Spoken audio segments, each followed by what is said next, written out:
Hello again and welcome back everybody to another edition of the Rural Report. I am your Rural 2IC, and to continue on with our podcast of the ugly truth about SHTF, I'm going to do a little bit of a movie review. Now, I'm not sure if I'm late to the party because this is not a quote unquote new movie by any means, but I'm going to venture to guess that it probably went under the radar and most of you had not even heard of this. But you can probably guess from the title. The movie is called 2073, and it's because the movie is based in 2073. Now, um, I will warn you, this is not a movie that goes to the norms, right? Uh, Usually you have a genre, you have an action or a romance or a comedy. This is a movie documentary kind of mix with like first person storytelling. Like, this is a couple of different things all mashed together, and it's very cutscene. There's language, there's some maybe graphic images and videos and stuff. It's definitely not one for the kids, but uh, it I think it's enjoyable. It's about an hour and 20 minutes, and I was just happened to be going through, and I stumbled upon it, and I was like, hey, let's give it a shot, right? So, if you haven't seen it and you want to see it, this is your chance to stop me right here and right now, because I'm going to take a deep dive into this movie. Um, Probably a 50-50. Probably 50% of you can listen to this, hear what I've got to say, and not watch the movie. The other half, I think you may go do it, and even the ones that do go do it might not be up your alley, right? Might not be your cup of tea on the style of movie. But here we go.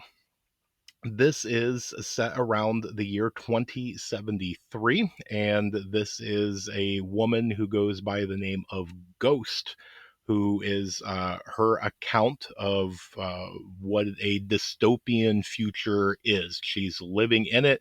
It's kind of her own first person kind of autobiography documentary, and it's a very cutscene in which you get to hear a little bit of her, and then it flashes back and gives you that more documentary style, then comes back to her, and then back and forth, and some other things in there as well.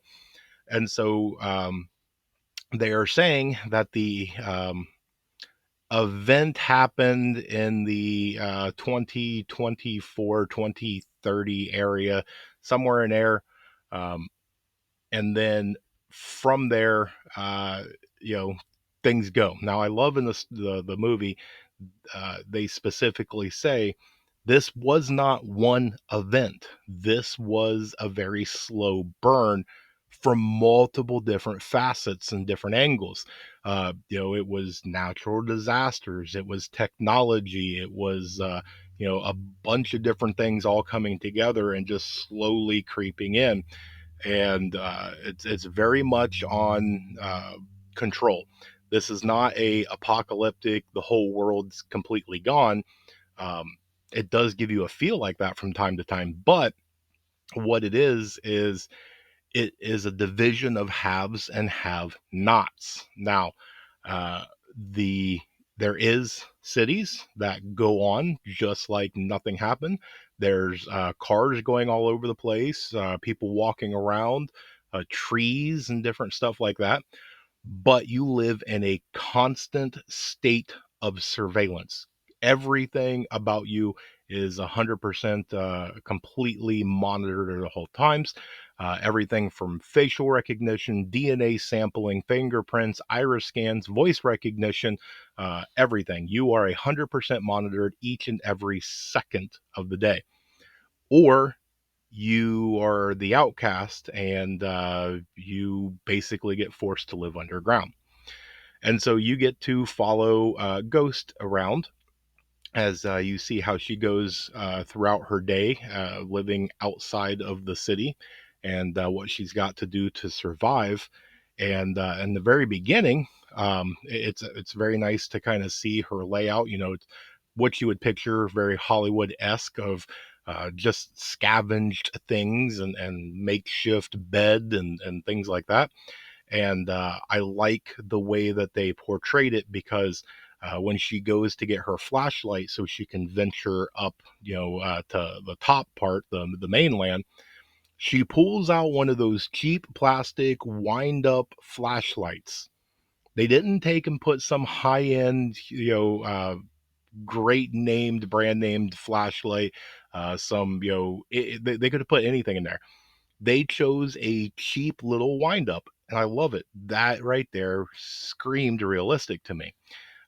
But what she does in the very beginning, she talks about her grandmother and the way that her grandmother goes through and is telling stories to her, and that as she's telling stories, she's older, and she says that her memories are fading, kind of like losing memories like grains of sand through your fingers. And she wanted to do everything she could to keep her stories alive, so she started writing them down and telling them, and doing what she could to catalog those stories and tell about the old times and her life experiences and different things like that. Because what she was basically saying out loud, the haves want everything, and the one thing that they really need in order to have full control is to erase your memories. If you don't have a memory to compare life to, then the one that they give to you is, all there is. So, it's that whole domesticated animal thing. You take a lion out of the wild, and it still wants to be wild, even if you cage it. You take a lion and breed it in a cage, it knows of nothing else, right? Yeah, you can start arguing semantics of instinct and different things like that, but when you take something for its entire life and that's all it knows, um, it doesn't know there's a wild out there, right? But there's very good things in here, in this movie. Now, uh, everything's controlled, and so they have drones flying around all the time. They categorize you in three different groups of, just illegal. There's a name for it, but uh, the next one is suspicious, and the third one is untrustworthy. And they will bring you in for questioning, or you may just disappear, right? But that's what happened to her grandma. She You never get to meet her or see her, but she tells of the day that they came and got her, took her away, and she was never seen again. And the various people that she meets, she says the same thing, that one day they just vanish like a ghost. But she blames that her grandma being taken is because of what she was saying aloud. And when her grandma got taken, uh, she chose never to speak again. She was afraid of speaking. Now, if that's not total, complete control, I don't know what is. I mean, think about that for yourself. What event or what thing has to take place for you to never want to speak again, ever, to anybody? That's huge, right? And keep in mind, when I keep saying grandmother, uh, this isn't some young little girl. This is a girl, or I'm sorry, a woman, probably in her upper 30s, mid 40s, something like that. So it's not like you're following a 12-year-old around, uh, and she's going through and doing her stuff. So I like the little tidbits that they throw in there. They show real world stuff, real world people, give clips of people speaking. A lot of names and figures that you'll see. They mention companies by name and things like that. And you can agree and disagree, right? It's a movie. There's parts in there that I nodded my head. There's parts that I kind of, it's a little too far. But again, it's all opinion based, and again, it's a movie. But they said little tiny subtle things of, and I forget which one in the movie said it, but they said there is no better teacher than adversary, because every failure, every defeat, every bump in the road, everything plants the seed for it to grow, and who knows what pops out of that, right? So it that's a huge statement, right? People are so afraid to try new things or to do various activities or whatnot because they're afraid of failure. But if you stop and you think about that, adversary is an amazing teacher, right? When we try something and fail, we pick up extremely valuable information, right? Um, depending on what you're doing, as long as you're safe about it and things like that. But that's how inventions are made. That's how new knots and foods and different things are discovered. Is somebody tried something new and maybe through a couple of failures or a great many failures they discovered something amazing, sometimes earth changing, life changing. And so there is the thing that we need to remember. It's okay to try, right? And it's okay to fail. um, the big thing is to try and make sure that you're being safe and you're not putting yourself or anybody else at danger and things like that. You want the safest environment that you possibly can. It's not just willy nilly lighting a match and throwing it on a fire and going, well, let's just see what happens.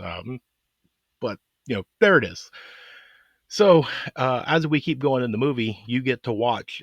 They basically go through and they live off of the scraps of the people who have. And so the people that have go through life just like you would right now. They're eating regular foods and they have canned foods and all sorts of different other things, and they get tossed away. And what do we do nowadays? There's a lot of people that waste, right? You don't eat it all. And so, or, it expires.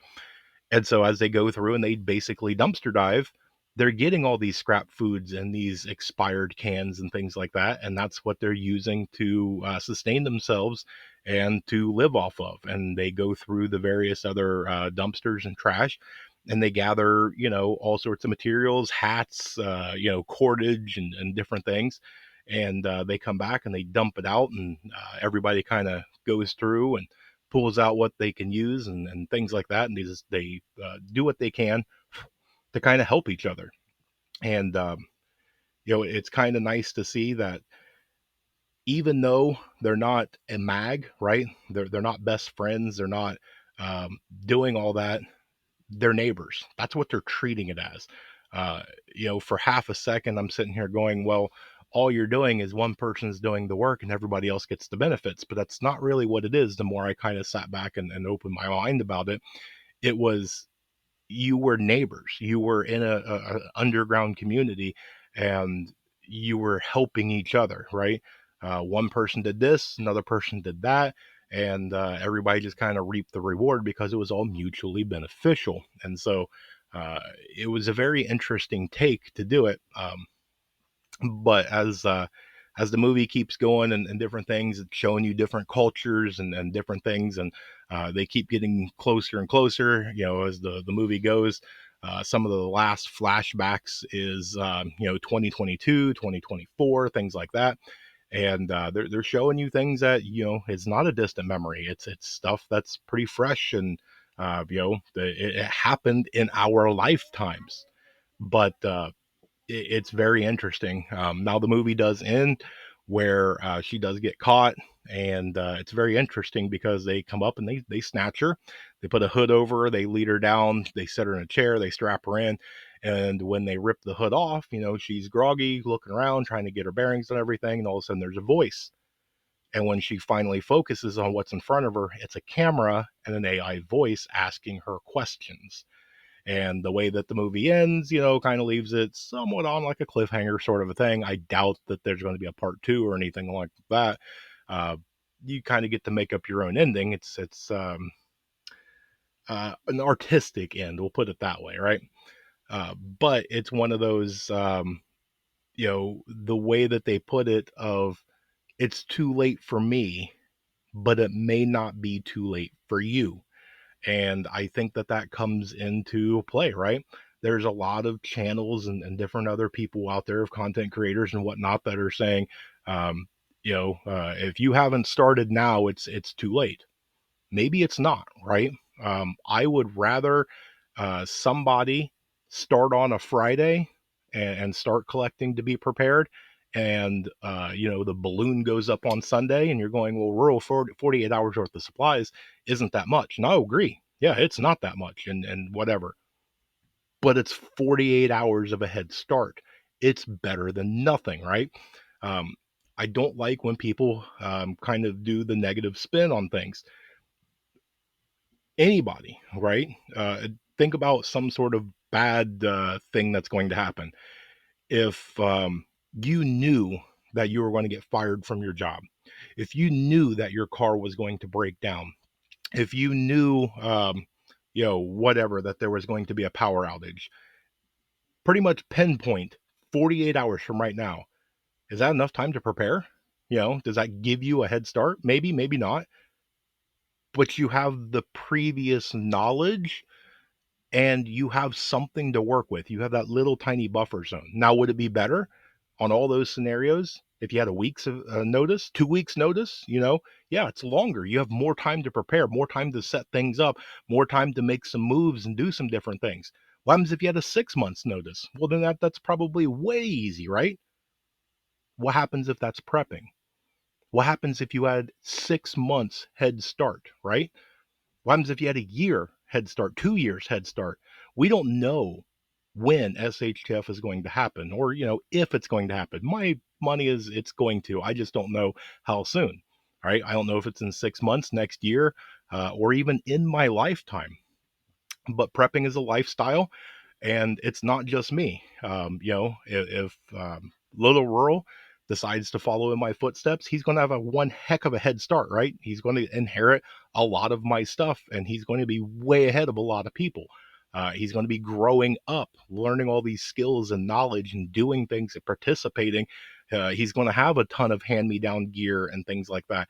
And hopefully, he'll grow up, he'll have some kids, and he'll be able to do the same thing. And it just grows and grows, and it just keeps on going.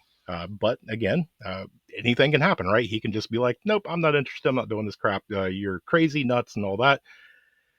And I can't do anything about it, right? All I can do is do my best and see what happens.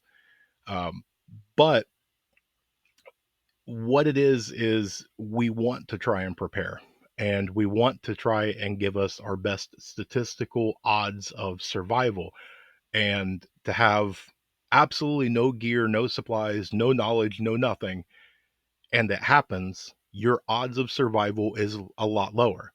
If you had 48 hours to get ready for it, to watch a few YouTube channels, and learn how to tie a few knots or purify water or start a fire, you went out and you spent whatever amount of money to start buying a few things and stocking up on some other stuff, you have a higher chance. May not be that much higher, but it's higher. It gives you a better fighting chance to survive.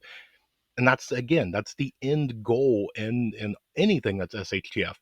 When it hits, that's going to be the main thing. You got to get through that. That's round one. And then round two is going to be, you've got to get a way to where you can survive for a certain period of time. Now, one of the things that I like in the movie, they're saying that kind of the first event ish was 2024, and it kind of went up into the 2030s. Remember, it was multiple things that slow burn. So you're talking about 10, 12 year, whatever, slow burn of things before everything just finally collapsed. What, even if we say 2030, 30 to 70 is 40 years. Do you have enough skills, gear, supplies, everything to survive 40 years on a societal collapse? To have to where you are growing your own food, purifying your own water. Everybody that thinks they're going to grab grandpa's shotgun and go get Bambi every day for dinner, you going to do that for 40 years? You know? Now, is that what's going to happen? I have no idea. I hope not. That's a long time, right? Um, I would I don't want SHTF to happen. Period. At all, ever. But we see the things, right? We see natural disasters. We see tornadoes and earthquakes and bad storms and floods and wildfires and all that. They happen. They will continue to happen. There is no stopping it. Nature's going to nature. That's just the way life works. Uh, Personal SHG, that's going to happen. You're going to have death in the family, right? Nothing stops death, at least as of right now. So you're going to have various death in the family. And whether that's from old age and natural causes, um, all the way down to a car accident or a work related accident, all sorts of stuff, it's going to happen. You're going to have home accidents, right?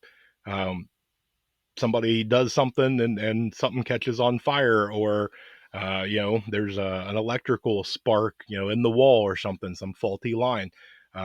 Something floods. Maybe you get some sort of leak that you don't realize, and bad things happen. You get a lightning strike that does something, or a tornado comes through, or a flood, or whatever.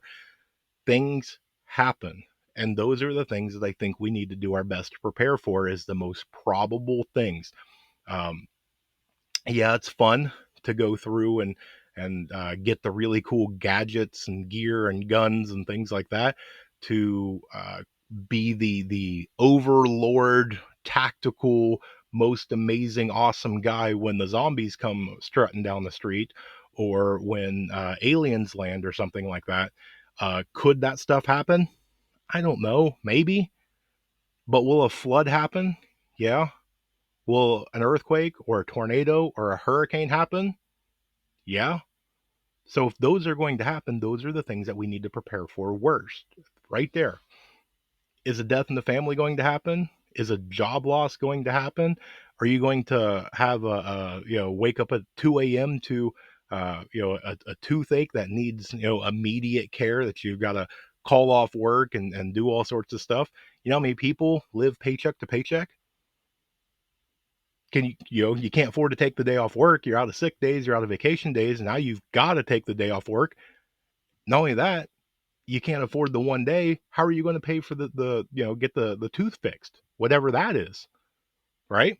There's a lot of people that there's underprepared, and that's one of the things I think that a lot of people don't prepare for, is the people that are underprepared that want to prepare, right?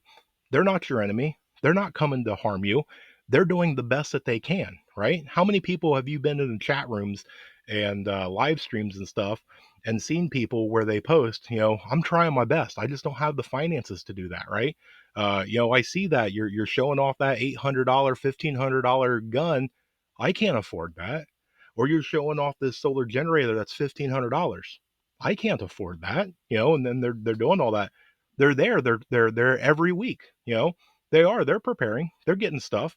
They've got some food, they got some water, they know how to do a few things, but they're just not financially there to do the level up here. Are you going to turn them away? If SHTF was to happen and 2 weeks into it, they come across your property, are you going to be able to look them in the eye and be like, whoa, you weren't financially on my level before the event? That means get off my lawn, right?